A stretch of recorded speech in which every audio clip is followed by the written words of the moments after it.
As someone who hit rock bottom in 2022, I never want to burn out again. And I'm not talking, oh my God, I'm so tired from packing orders, hashtag burnout. No, I'm talking actual legit burnout, not just you're busy.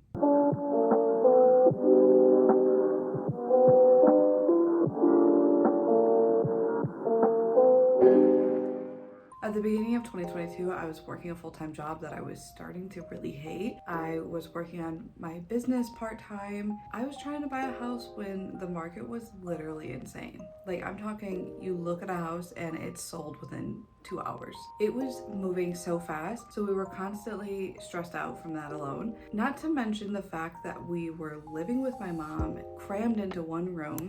So half bed, half office. I'm sitting here on a Zoom call at 5 in the morning. My husband's 2 feet away sleeping on the bed. Like, that is how cramped we were. And obviously I'm really grateful that my mom even let us move in the first place and we didn't have to immediately rent and still try and save up money for a house. So I am very, very grateful for everything she did for us. I'm not saying that. But it made things stressful nonetheless. Like, there's no getting around the stressful factor of all of those things combined. All of those outside factors were stressful on their own, but added on to a job that was sucking the life out of you just literally made me start to burn out before I even knew what burnout actually was. I was waking up at 5 a.m. because I thought the sooner I get it started, the sooner it can be over. I was just trying to get through things as fast as possible. And obviously time doesn't change speed no matter how much you want it to. So I was just like miserable for 8 hours a day. And then 1 or 2 p.m. would roll around and I would be so exhausted. I wouldn't be able to do anything. So I was rushing to get the day over with and then I had nothing left in me. I couldn't make food. I wasn't really talking to friends and family. I wasn't doing anything creative. Like, the creative energy was sucked out of me. I hadn't designed in months. I was super on edge. Once I realized it was affecting my relationship was when I realized, okay, I need to quit. I cannot keep doing this all for a job that really doesn't give a shit if I stay or not. And that's what ended up happening. They didn't care that I left. Obviously, I had to wait till we got the house because I couldn't quit in the middle of that process. So we bought the house and I put in my notice. That was that. Now it's just been a year and a half, almost 2 years of trying to figure out how to move forward. And it has been a long process. When we moved in here, it was nice to have big distractions. I had to patch holes in the wall. I had to paint this whole room. It was a dark gray, so every inch of this had to get painted. I had to paint those walls. I had to strip them down. I had to stain the kitchen cabinets. I had to paint that other room. Like, there was just so many big things to do and time-consuming things. And I was so grateful that I didn't have a job and I could do this because it was so good to be hands-on with a big project. It was really nice to not have to sit at my computer every day being like, cool, what do I do? Let me force the creativity out of me. I am really grateful that my house had projects to work on. As much as it was like a pain to have to do all these things and clean it and stuff, it was really good for me to have something actually to work on and be able to see progress on. We moved in. I was distracted with that for a few months and then it was back to the drawing board. Like, what do I do from here? Like, seriously, what do I do from here? Eventually it led me to where I am today, but it was a long freaking journey to get out of the burnout stage. Like, I guess you could say that I'm better now, but my business has been forever scarred from this experience and I just don't want that for you. So I want to give you some tips on how to prevent burnout and hope you never have to go through any of this. I want to preface all of this by saying that I was extremely lucky to be in a financial position where I could quit my job. My husband was still working. I had my own business, money coming in. We were fortunate in that regard that I could quit. Obviously, it's been super stressful losing that income because I was making very good money, in my opinion. So it's still been stressful in the sense that, like, I lost a big chunk of money, but I'd much rather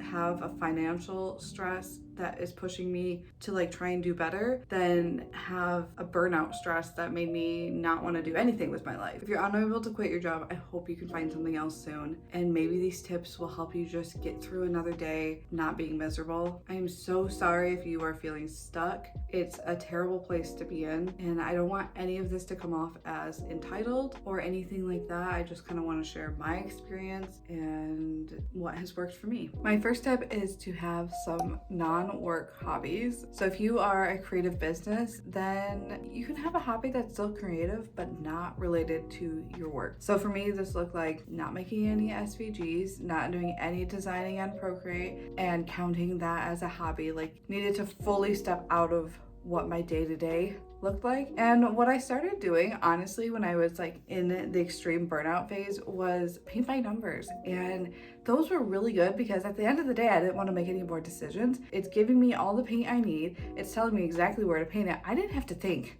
I just was able to paint, zone out, and it was kind of meditative. That was really like my go-to. Me and my mom were quite obsessed with them for a while there. And then once I moved, it just became kind of chaotic, and I haven't really done them in a while. I do have one sitting out right there that I want to finish up, and then I have another one that I haven't even started yet that I want to get out and actually work on. But yeah, they're very fun and super relaxing in my opinion. Coloring has definitely been my go-to as of the last month or so, and I just like it because it's kind of like paint by numbers, but you get a little bit more control over what colors you want, and it's still not super complicated. So I really enjoy those two things. I also started reading last year, so that has been a huge hobby of mine after work and like on the weekends usually. And I love this because one, it lets me fully step out of my world and forget everything that's going on and stressing me out. The next tip I have is to take breaks throughout the day.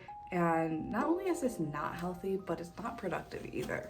It is not productive for you to sit at your computer or desk all day for 8 hours straight and never take a break. Like, it's just not good for your body or your productivity. What I like to do is every hour, hour and a half, I'm taking a 15-20 minute break. I mean, I'm not super strict with this. It depends on what I'm working on. Sometimes I will get very sucked into something and I forget it's been an hour and a half, but then as soon as I look up and I see, oh shoot, it's been this long, then I will get up and move. I also have a dog who is very routine, and he likes to go out every couple hours because that's what we did when he was a puppy, and he still, a year and a half later, likes to do that. And I actually don't mind the distraction. Sometimes I'm like, dude, leave me alone. But for the most part, I actually welcome the distraction, and it's why he keeps doing it, because it keeps working. It literally forces me to stop, take a break, go outside, and not only stretch my legs, but get some fresh air. I can't be mad at him because it actually kind of works out for me. I highly recommend having like a dedicated lunch hour. Don't just give yourself 5-10 minutes to eat lunch. Like, actually take a break for 30 minutes to an hour. If you have a job where you can set your own hours and you work from home, then I would really recommend making yourself actually take that break and carving out that time. Even if it's something quick, make yourself food, actually eat something, sit outside if it's nice, or scroll on your phone. Don't sit on your lunch break reading chats and messages from coworkers. Don't do work on your break. Whether you like working out or planting a garden or going on walks outside or whatever it is, I think getting physical is super important. Not just for the health factors. I have something in my eye. Yeah, just for the health factors, but for the mental factor. I don't really love working out. Fixing up the yard is kind of my thing in the spring and summer. In the fall, winter, I like to walk on my treadmill or my walking pad, which is what I'm doing right now. I like to do this either during the middle of the day. If I'm feeling fidgety, I will do this just so I can focus a little bit better. If I'm working on a task that I don't necessarily love, I will sometimes get on the treadmill, and that will help me be able to focus on the task. And I really think that comes down to the ADHD. My body needs something to do to be able to focus if it's something that's harder for me to focus on in general. It makes sense why it works for me. I know it doesn't work for everyone. This is what I do right in the beginning of the day after the dog's been fed, I got my breakfast. Sometimes I don't do it. Like, if I'm really just not feeling it, I'll give myself the grace to skip a day. I can't really say if it helps me throughout the day any more or less, but I feel like it does. Like, I feel like I've been less distracted overall since doing this, but I don't want to like say for sure like that's the thing. Having a reason to get out of bed that isn't work related, whether that's your dog, whether that's your kid, or anything under the sun like that, I just think it's more important to have your reason for getting out of bed not be work. So I think it's important to find something that will be your motivating factor,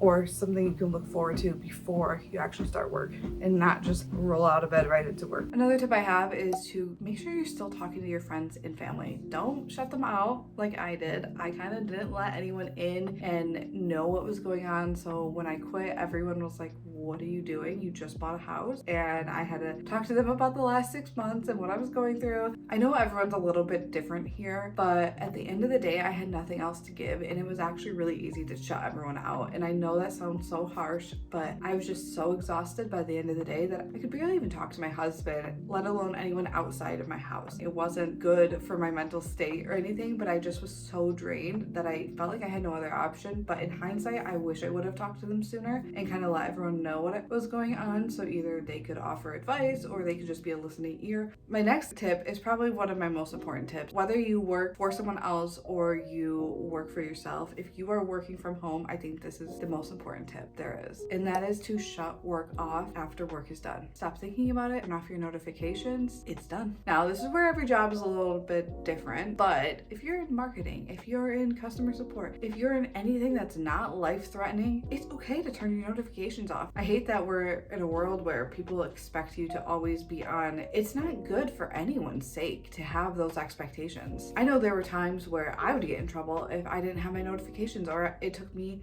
8 hours to reply because I was freaking sleeping. I worked with people all over the world. Well, I'm sorry. I'm not going to reply to you at 1 a.m. I will respond to you at 8 a.m. when I am clocked in. My mental health was deteriorating when I felt like I had to have every notification on. I was waking up at 2 a.m. to check my phone to make sure that nothing was happening. And then if something was happening, I could not go back to sleep. So now I am not getting a full 8 hours of sleep. I'm waking up stressed. The day hasn't even started. All around, I think it's so important to have these very clear boundaries when it comes to work. Lately for me, I have been kind of not working in the middle of the day and then working at night when my husband leaves for school. Usually I'd advise against that, but lately it's been actually working for me. It's when I feel a little bit more creative.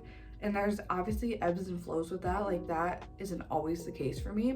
It's usually after 4 p.m. I'm dead and can't think about anything. In the past couple weeks, it hasn't really been that way. So I am just letting things happen when they happen. I don't like to work on the weekends unless I feel really excited about something. I think I've gotten to a point where I am a lot better about not working all the time. So I allow myself to work on the weekends if I want to. There was a point where I had to be really strict with myself and say absolutely no work on the weekends. So that's where like finding hobbies and stuff have helped me. In the last couple of weeks, there have been a few things that I'm like, no, I have all the ideas, they're flowing. I need to get them out of my head, or else I'm gonna be so mad at myself that I forgot about these things. So I'm okay with it every once in a while, but I don't like to make a habit of working 24/7. Find what works for you and try and stick to that. If it means turning on app limits so that you're not on TikTok or Instagram all day, do that. If it means deleting those apps off of your phone, you can do that too. Like, there's no reason why you can't. Some other things you can do to help prevent burnout is focus on self-care in ways that I haven't mentioned already. So meditation, yoga, journaling, getting out and seeing nature in some way. Figure out what kind of fills your cup and what makes you feel more alive. I hope some of these tips help at least a little bit. If you're feeling burnt out at all, I would love to talk to you and be your listening ear if you need that. I hope you have a wonderful rest of your day, and I will see you next time. Bye.